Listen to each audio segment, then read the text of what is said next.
Hey everyone, Pete Calandra here.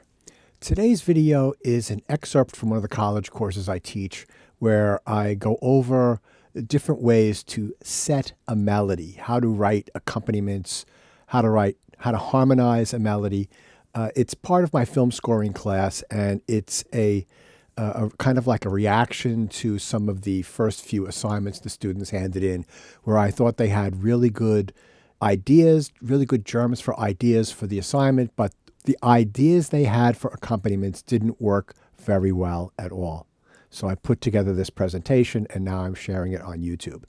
If you like this video, give a thumbs up. For more content, please subscribe, and to be notified, ring that bell. Please ask any questions down below. There'll be timestamps down below and also a link to the study guides, the PDF I made that you can download and use for your own edification.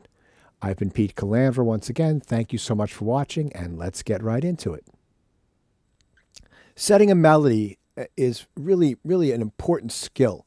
And if you look at some of the great composers throughout history and arrangers and orchestrators, they all are experts at setting a melody, right? And if you look at, let's just go to the back in the European classical era, music, what's considered now classical music. Everybody knows the classical era was, basically from Bach's death until about 1830 or 40 or something like that. But what we generally call classical music. The people that knew how to set a melody was obviously Bach incredibly well.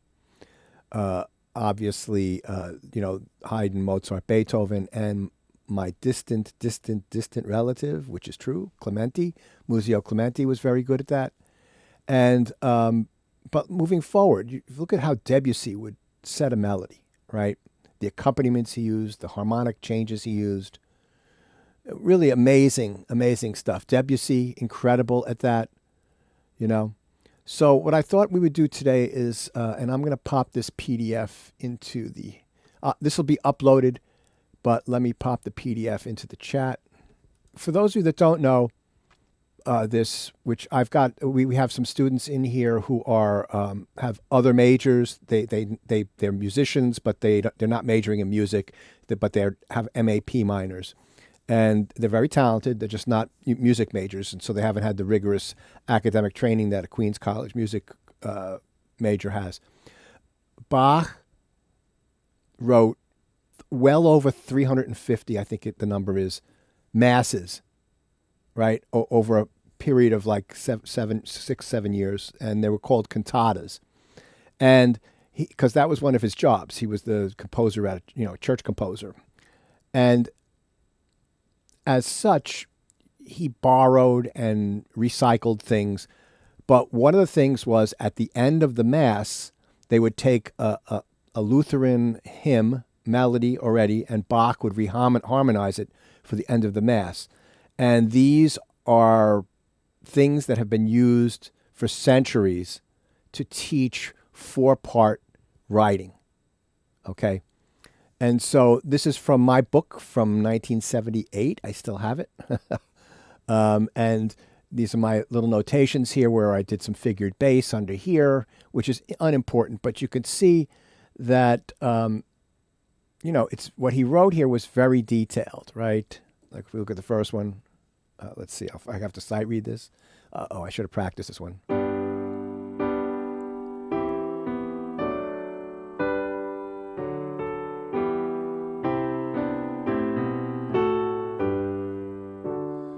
Right. And when it's sung by a choir, these are really tremendous. All right. So we're going to take a look at one of the melodies, which is number 4, which is this one down here. It's short. That's why I took it. I decided to do it so that it wouldn't take forever for me to work this out. So let's take a look at the melody, right?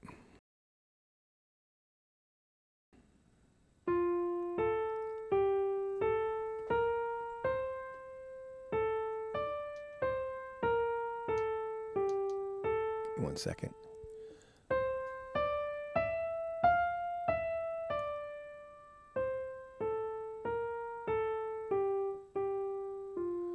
All right.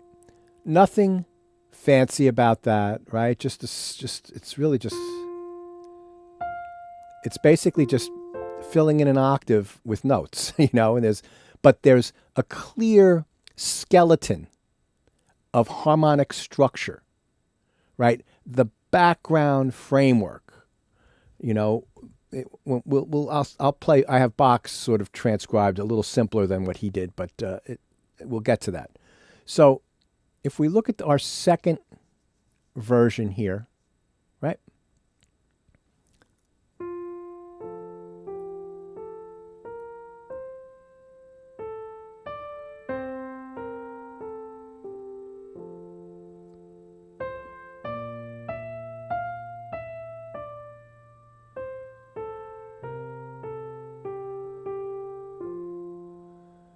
Right? Now, the only thing that's questionable about that is right here, I've got this A going to a B flat and an B flat going up to a C. I could have done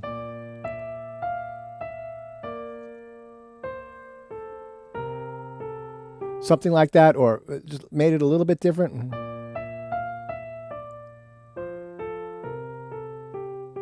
Right, so that's a little iffy, but we're just doing the basics here, and I can break some rules once in a while.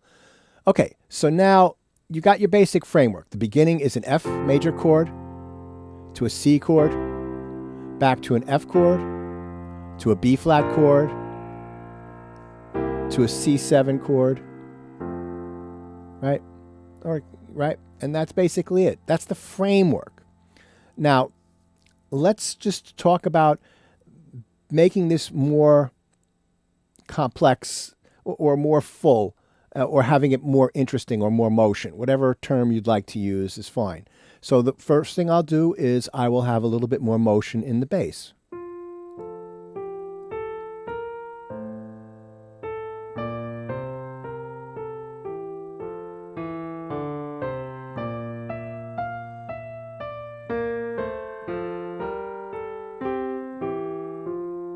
Right? And I play my left hand louder here to bring out that counter melody,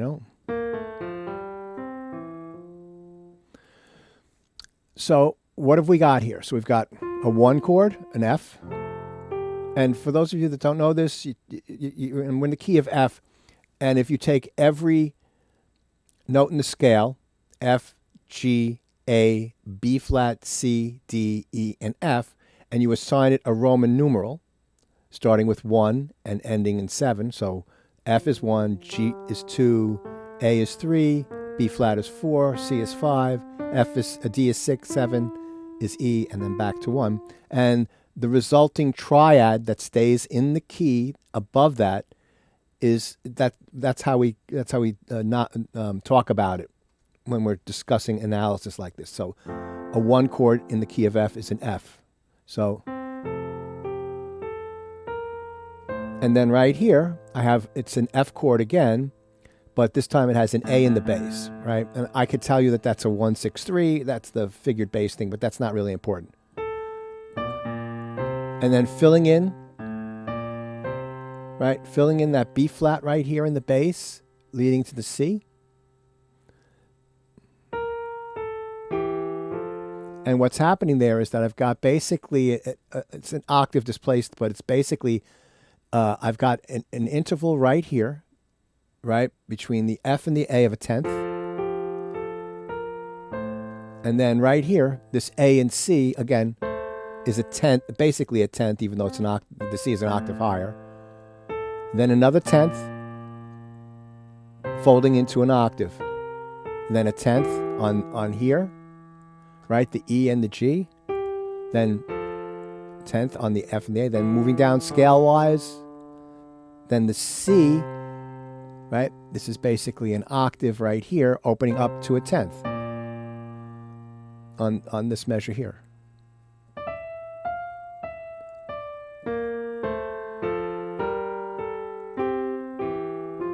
Right? And so if you look, the place where there's the most motion in the bass occurs in 2 spots.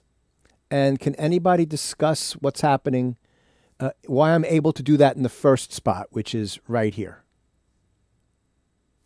Why I'm able to get away with, having all those quarter notes in the left hand here. Okay, great.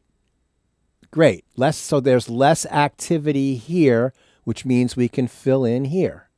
Oh, I'm sorry. There's less activity here, so that means we can fill in over here, right? Now, how about the second time over here? There's another reason why I can get away with it there. So you're talking about here, Rebecca, correct? Because those are passing notes. I'm moving from the F down to B flat, and I'm just walking down a scale.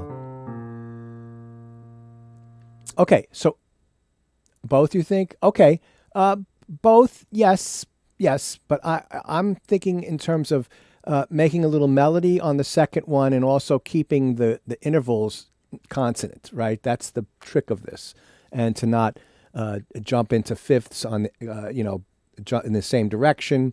No parallel fifths, no parallel octaves. I had this is a little faux pas over here, but I'm living with that. I know what it is. Okay, so we are moving to the end, right? We have a final cadence somewhere over here, even though, right?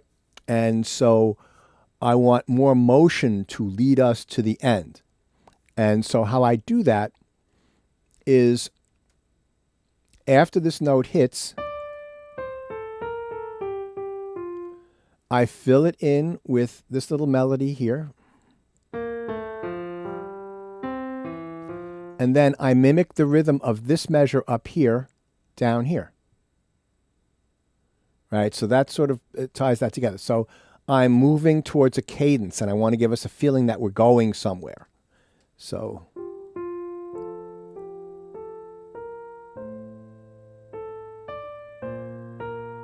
sorry, one more time.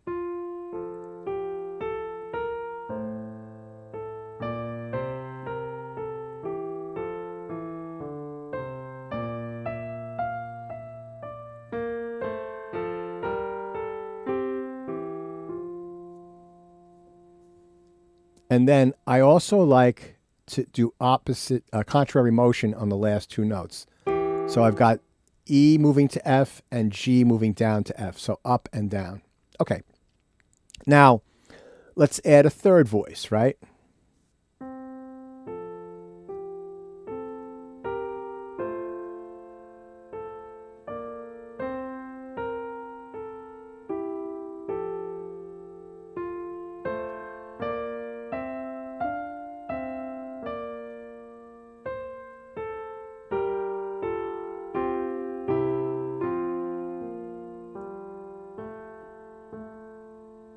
One more time.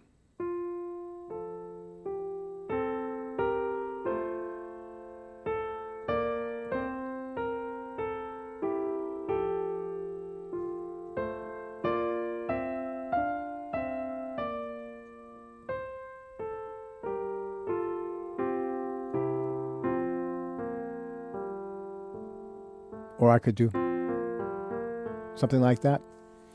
All right. So you'll notice now that there's a difference in the way that this, for me, makes me feel as opposed to the one before it. So I'll play the two of them, one right after the other, and just listen to how they make you feel, the way that I'm setting them, right?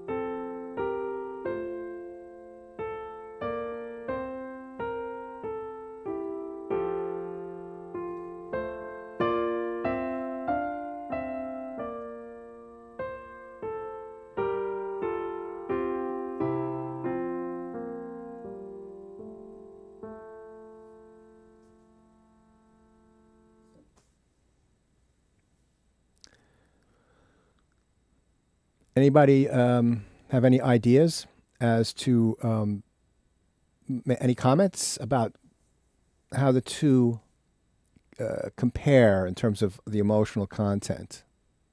All right. What I think. Okay, more. See, right. You can hear the difference in the right, and all I'm doing is adding a few notes. Right, a big difference in that. So what we have here is you'll notice that when I'm setting it like this, a few things.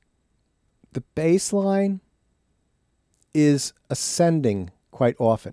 Right, Rebecca, I agree. It's more positive, right? So if we look at the bass line for this one, right? Two.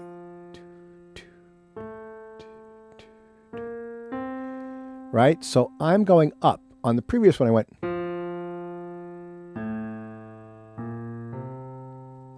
There's a difference there, right? As opposed to. It's the same. You're going from F to A, but you're going in a different direction. It hits you differently. It makes you feel something different. So notice I go from F up to C, and then I do the same, right? I do the same notes to get to C, but the rhythm's a little different. In other words, I go F for a quarter note, A for dotted half note, B flat for a quarter note, and C. Now I make it quicker, and C is not my target, but I'm going to get to a C. B flat is my target, right? And so B flat happens, F happens on the third measure. Here, from going from F to B flat, that happens in two measures, right? So you're moving quicker. 2, 3. Right? So if I were to play the first two phrases in the left hand,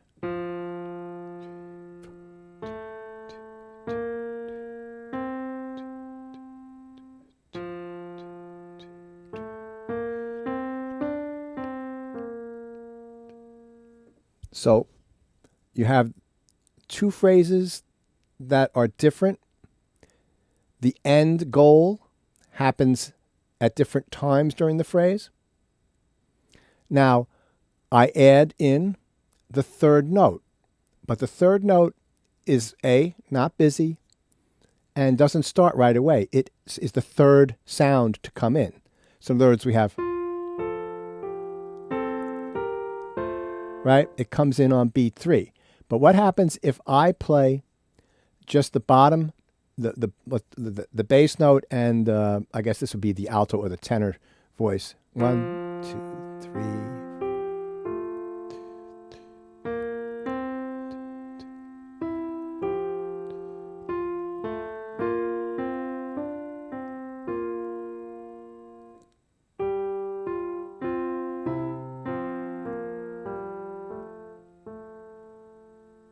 Right? So you can hear how there's not a lot of activity in some instances. So for right here, that F holds for 7 beats.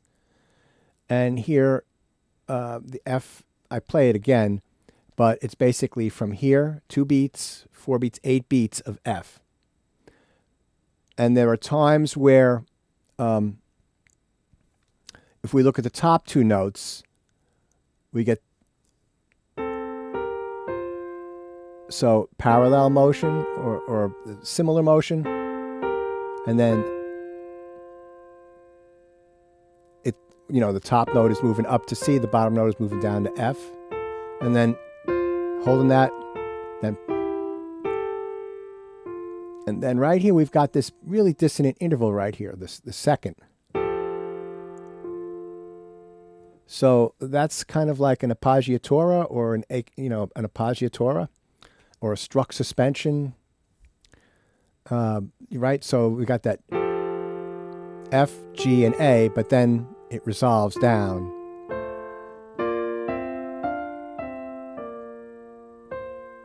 And then right here at the end, we've got some parallel motion. And then right here, we definitely have a struck suspension, right? We've got the F and A, and then F and G, E and G. And then the last at the end. Okay, one more time with this.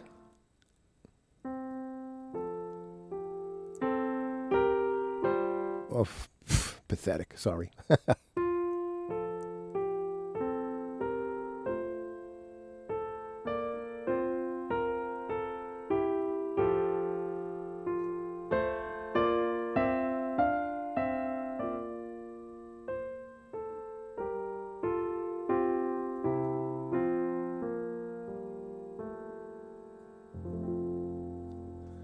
All right, so let me play this a little slower. And this is, now look at how Bach's version here. And really complex, right? So let's see if I can read through this. Some of the hand switching is a little, I wanted to keep it two voices on a line. So some of the hand switching is a little bit, I just have to, I should have practiced this a little more. But anyway.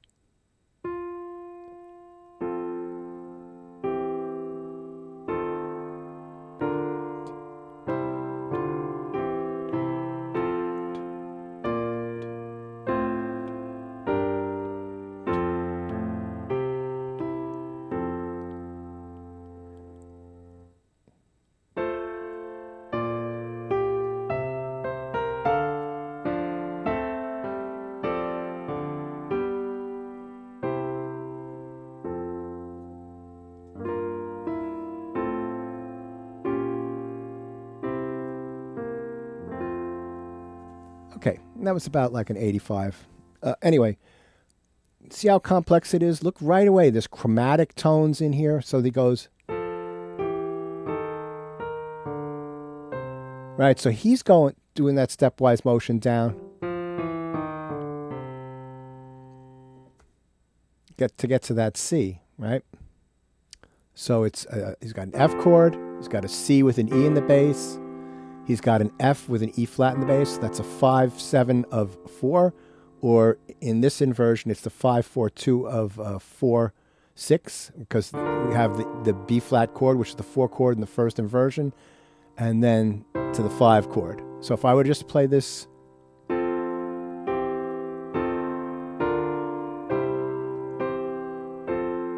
right?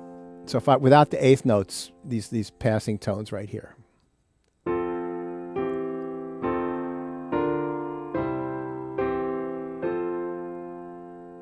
Really beautiful.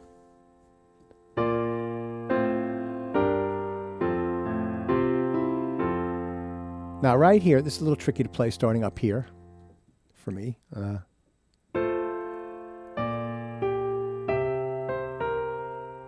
Now this right here, right?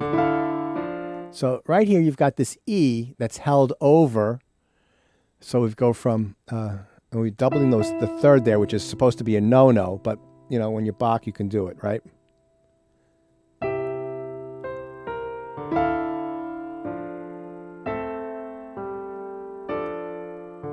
So really so those dissonant, pungent, really interesting harmonies, right? And the way that he does it, it's stepwise and it's resolved on its own, you know? So,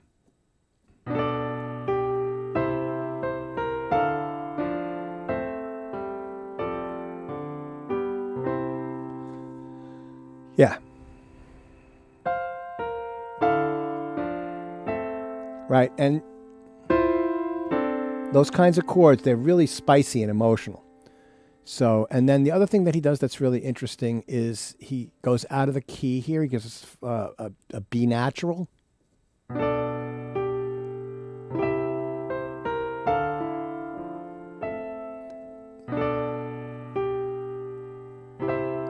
Right?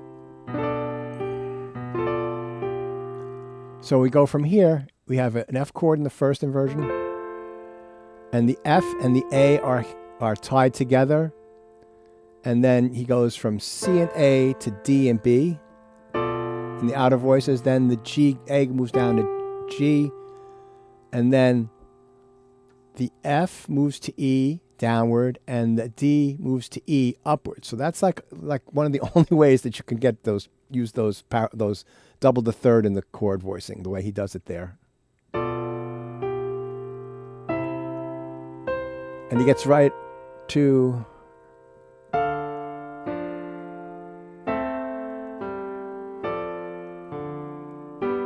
the G again. And then something really interesting right here is he borrows from the parallel parallel minor, right? You got G7, F over A, and then this chord here, right?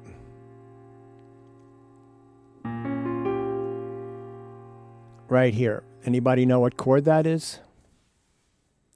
Ninth on the sixth chord. Correct. Come on.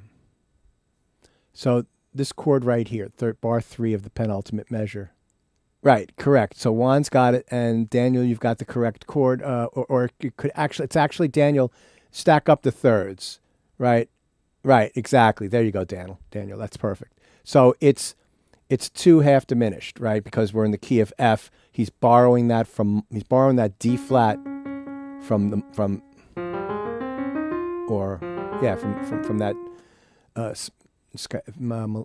F minor scale.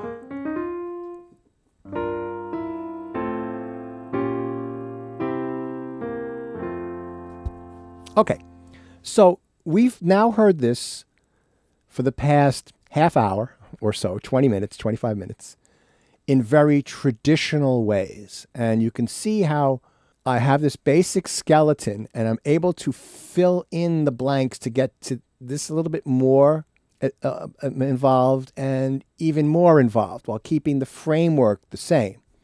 Bach takes that to a level that only he could back then, and certainly, gives us all trouble to try to recreate these things now, all of us modern students. And yes, I still consider myself a student learning new things. Hold on. Let's now take that same melody and set it in different ways. Alternate harmonies and mixed modes, and also register changes.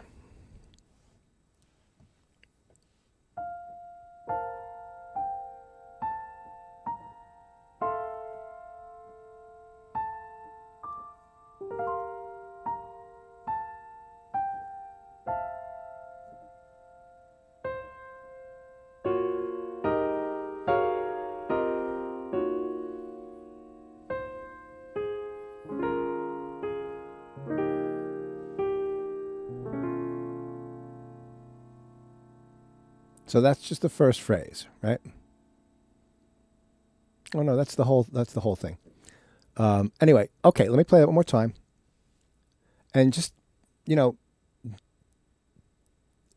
I'm done, maybe a few people, anybody, just type in what your impressions of how it makes you feel, right? Or the emotion that you think it's expressing.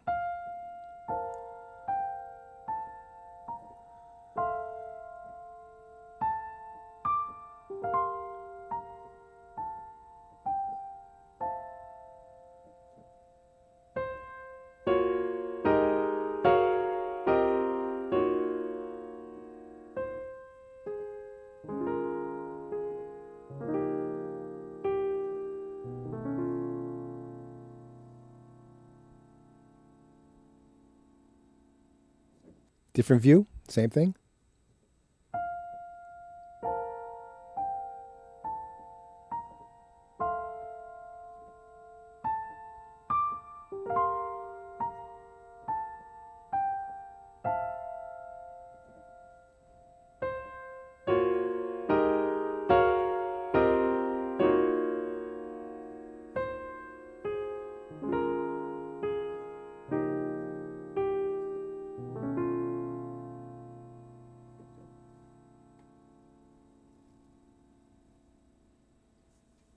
Curious feeling.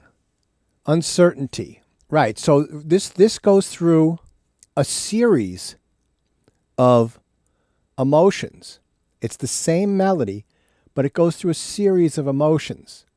It starts off ethereal, sweet, almost like a lullaby a little bit, and then it gets more intense and it doesn't resolve, right? So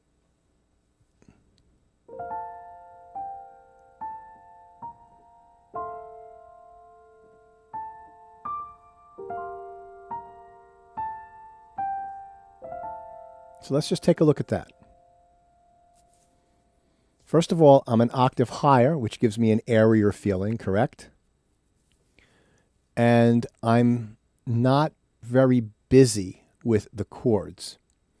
So the first chord, which is this simultaneity right here. So that's B flat, F, a C, F, and A. Anybody venture a guess as to what that chord is? There's a few ways that you can look at it. Well, in these notes, can you find a triad? Yes, correct. F over B flat, correct. That's one way of looking at it. It could also be an F major with a 4, plus 4. Right? If I were to play it. F, A, B flat, C. So either one of those is acceptable. But yes, this is a slash chord, basically. So for those of you that don't know, a slash chord is when you're looking at a piece of, like a chord chart or a piece of sheet music where you see two letters separated by a slash. So sort of like E/A would be something like this. Right? F/G would be something like this. And basically what's going on there is the A in the bass, and then an E on top, and then the G/F would be a G in the bass and an F triad on top. Another really popular one is something like an E flat in the bass with a triad a whole step higher above it.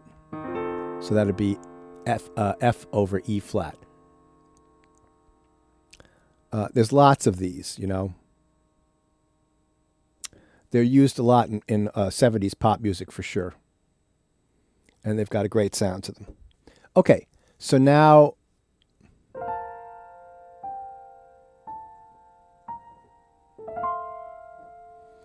notice I'm keeping the texture the same here, right?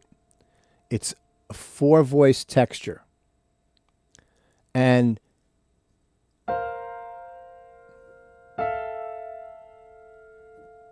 those are the 3 bottom notes between the 2 measures. But right here, any of the jazz majors know what that chord is? Drop 2. Okay, so Juan, what kind of drop 2? Stack the thirds, right? So A, E, F, and C. So very good. Okay, so this is an F major 7th in 3rd inversion, but the drop 2 version of that. But Daniel, you could also say that. So in other words, what do I mean by that? So if we take our F major 7th, which is F, A, C, and E, take the top note and move it up an octave. That's 1st inversion. Take the bottom note and move it up an octave. Now you've got the A as the lowest note here, but that's not the drop 2 because the drop 2 of this would be with the E down there. So take the bottom note, pop it up an octave, right? And then take the top note and pop it up an octave, and we've got this right here, which is E, F, A, and C, and we take the 2nd note from the top and drop it down an octave, and it gives us an open voicing. So if we were to take all of those, if we take that's the original F, A, C, and E, we take the C and drop it down an octave. Not all of those sound great, but if you start adding other notes, the 5th note, they'll sound great. But that's basically a drop. That's what they mean by drop 2 for those of you that don't know. You take the 2nd voice from the top of a 4-voice chord and drop it down an octave. Okay, so then right here, we have another chord.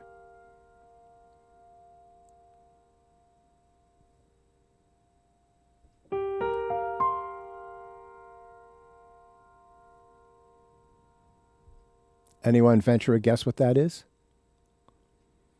So stack those thirds.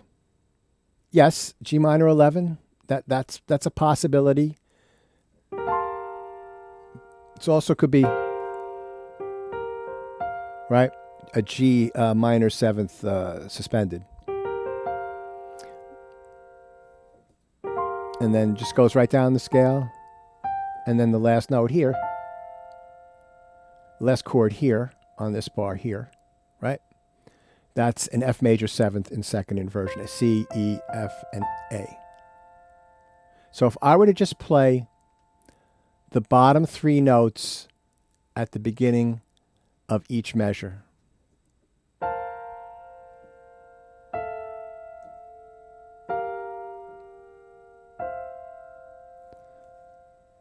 right? That is like really beautiful for my ears. I love those kinds of sounds.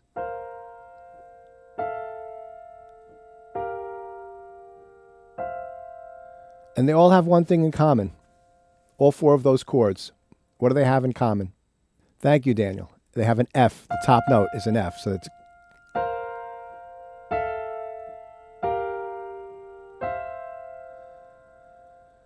right?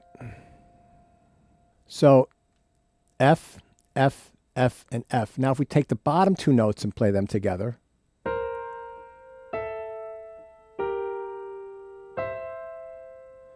right? So this is how you learn what these chords sound like. You break everything apart.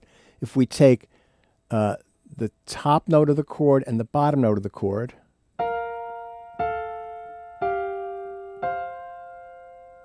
and now we add our juicy other notes, seconds, and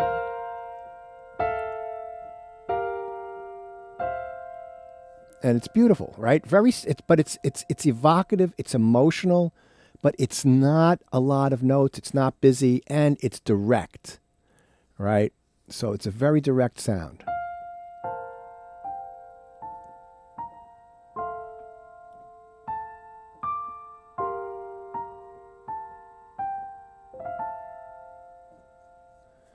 Okay, so now let me just play the melody going forward.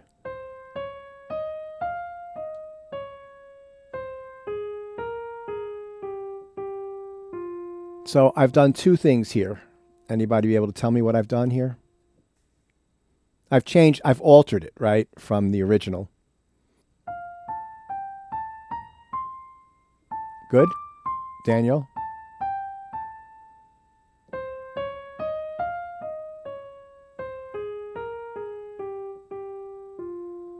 Yes, I put the in the parallel minor. I've put the melody into that, but I've also in the first 4 bars, it's up an octave and then lowered it an octave. Thank you, Rebecca. When I did it in minor to give it a little bit more gravitas.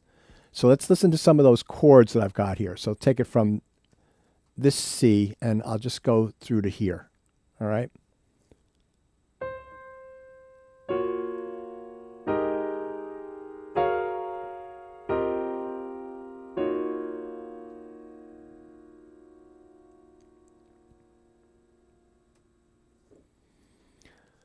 Now, there's a change, before we go through the chords, there's a change in texture that occurs on the second beat here. And can anybody describe what that is? What's different? They're different chords, but what's different about, and different rhythm, but and I'm harmonizing every chord, which is different, but there's a bigger thing between all of these chords up to here and these chords here. Go from the bottom and to the top, right? Or from the top down. A G flat, a D flat, G flat, F, and B flat. E flat, B flat, G, E flat, A flat. I go from 4 notes to 5 notes per chord. All right?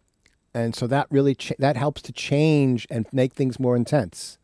Right? I'm making the sound denser.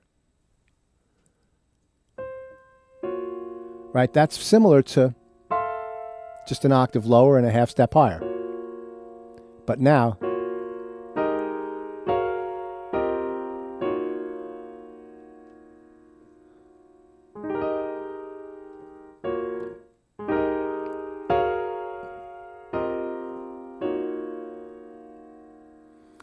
all right, so this is another drop 2 chord, right? This is a G flat major 7th in a third inversion drop with the drop 2. But now this chord here,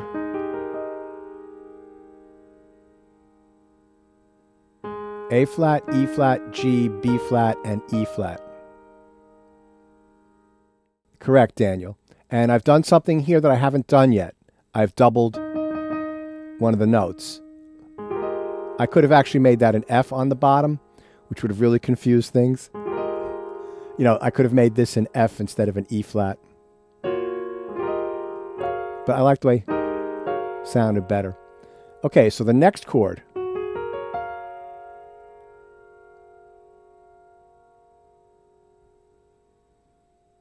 So put that into thirds, stack that into thirds. G flat major ninth, thank you.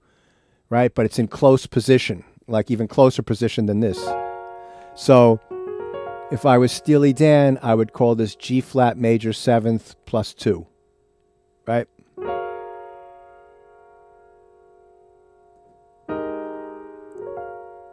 And you hear? Like these harmonies are so luscious and they're just beautifully evocative. And then our next chord, which is on beat 4.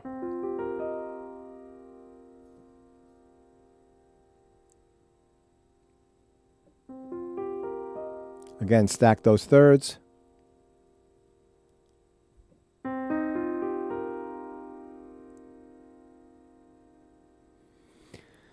Okay, so this is a C minor seventh with a suspended fourth.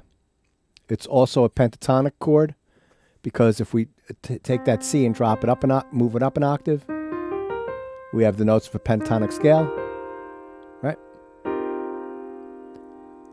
And then together, let's give us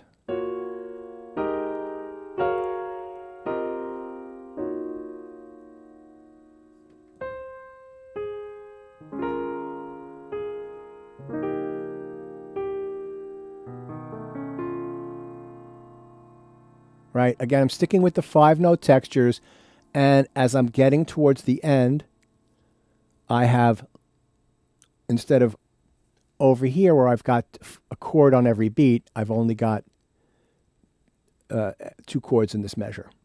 So this first one, so if I were to stack that in thirds, I would get E flat, A flat, B flat, D flat, and F. So that's an E flat 9 suspended fourth.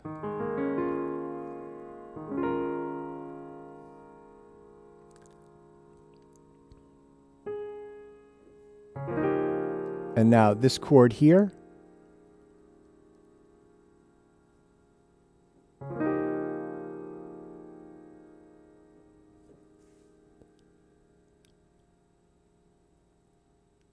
you could, yeah, you know, Juan, either way, all right? I like to make things, it's easier to show people, I think, for me, the way I think about things when everything's within 1 octave. I can see what all the notes are a little bit easier for me. You know, but yes, it could be considered an 11th chord. Add 11. So right here, D flat, F, B flat, E flat, and G natural. So that's something we haven't had yet. Right? So this could be a D flat 6, 9 with a sharp 11. Yes, very good, Daniel. Excellent. And now our last chord.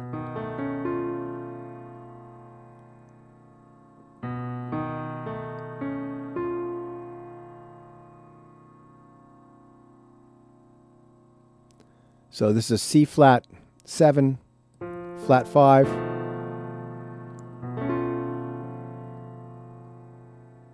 or sharp 11, depending upon how you think about it. And that doesn't give us anything. That doesn't land us anywhere. So it leaves us with questions. All right, so that gave us a certain kind of feeling. Now, this next one, if you've ever played any of Robert Schumann's children's songs, he does things like that in a bunch of them. these kind of quasi-Alberti bass things. So I decided to do a little bit of something like that here.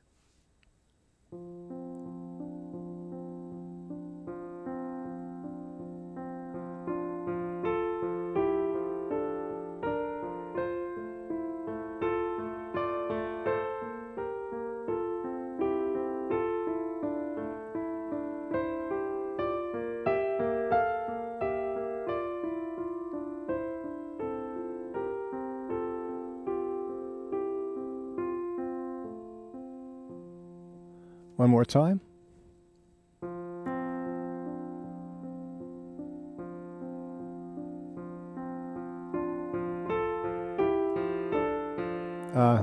Sorry. Let me play it better.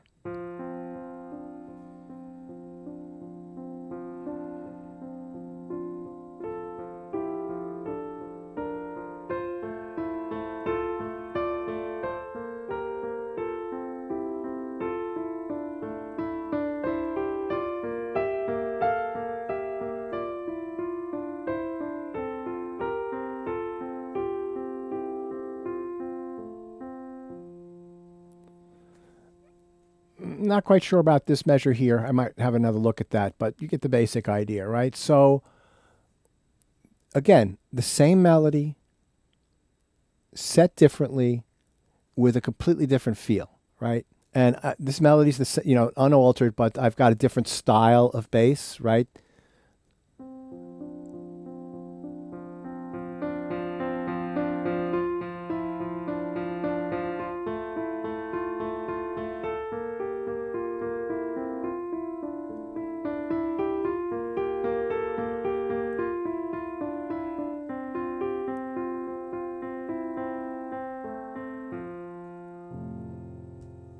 Right, and I think if I played that better, it works a little better. Okay, so you see how this, like, just yet another way of setting this. I mean, and you could even take something like this and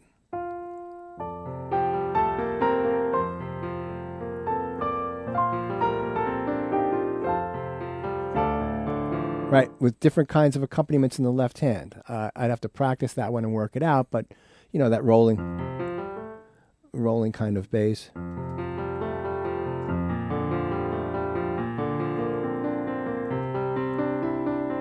Things like that.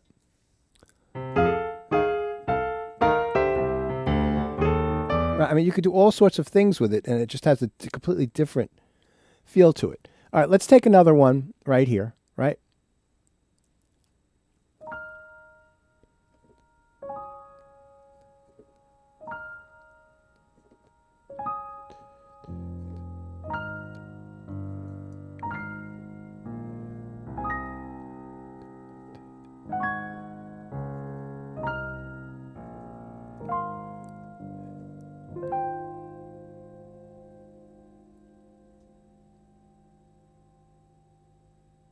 Okay, what about this one here? Fifth structures, right? And what are they, right? What famous classical music piece, the Engulfed Cathedral by Debussy uses those, right? And then there's a McCoy Tyner on his Echoes of a Friend album. He plays structures like that, something like this. On one of his cuts, you know.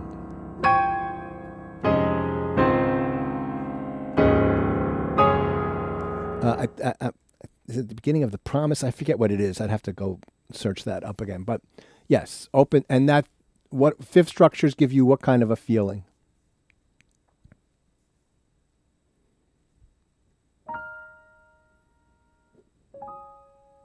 Open, right. Okay, and the melody is now down.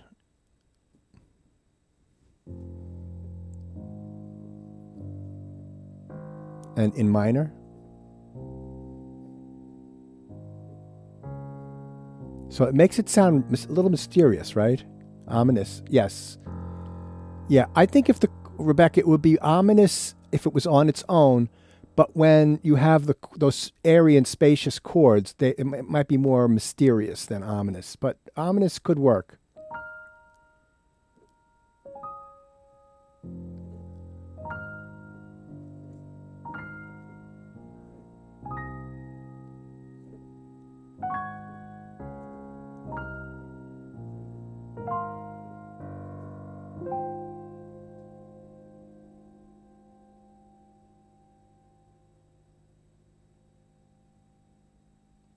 Yeah, and also there's a lot of space between the notes. In other words, if I were to play the left hand, the right hand, let's see, can I do this? Yeah.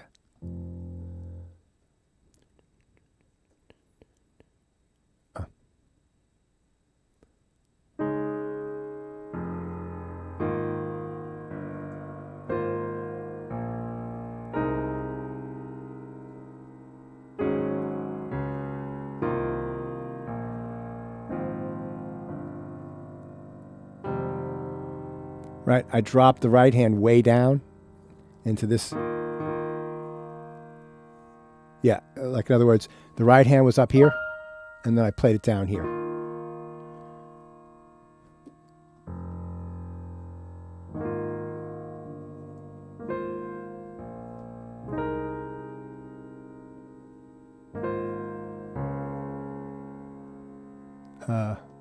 Sorry, my mistake.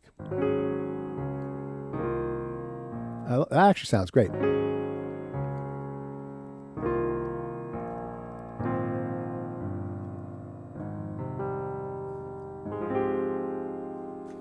Yeah, so just by changing the octaves, you can take the same thing, the same notes, and make it sound much different. All right, and our last example, this one, you'd never, I don't think you'd ever see this in a film score, but just an example of how you can really change things up, all right?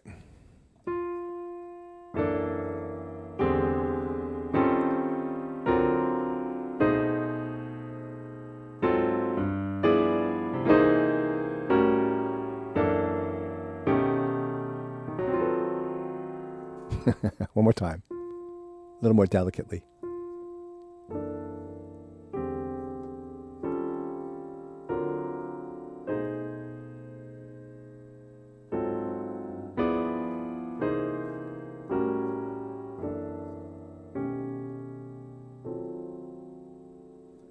All right, with those extended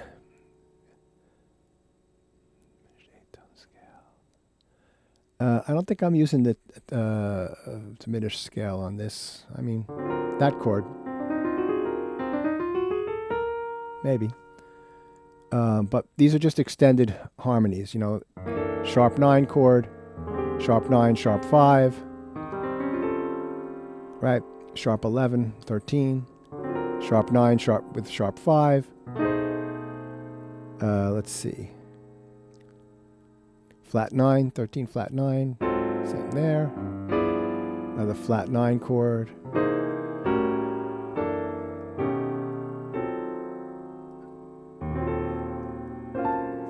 And then the Herbie chord right here. He plays on Miles Davis' album. Okay.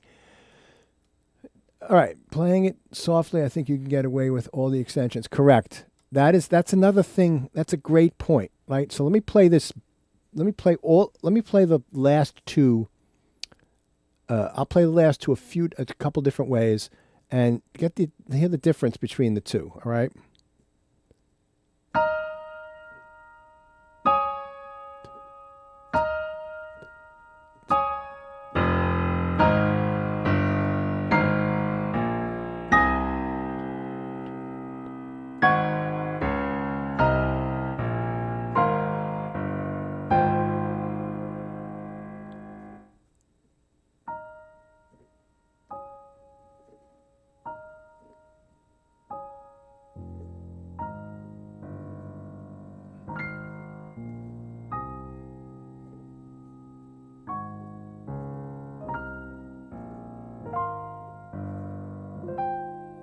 Right. So there's a little hesitant in the rhythm the second time, but you get the point across by the way you present it. You know, so the presentation of the sounds that you're creating is very important. So, you know, when I'm writing, I'm mixing as I'm writing, and we'll get into that as the semester unfolds. And let's look at the last one.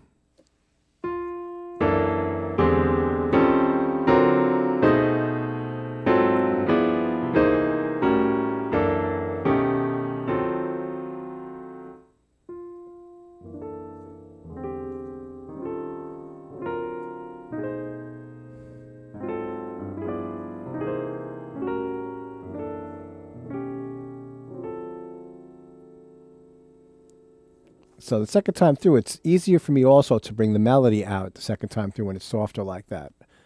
All right, so there you have it. Any questions on this? So the main point of this is how you set your music is so important, because we are creating atmospheres. We are creating worlds when we're writing music for film. You know, we are doing all sorts of magic, kind of like magical things, right? And understanding this is so important, because melodies, rhythm is the most important thing of music. Melody is what people remember, but the soul of music is in harmony. You know? And the more you can develop your harmonic skill, the more you can express emotion in music.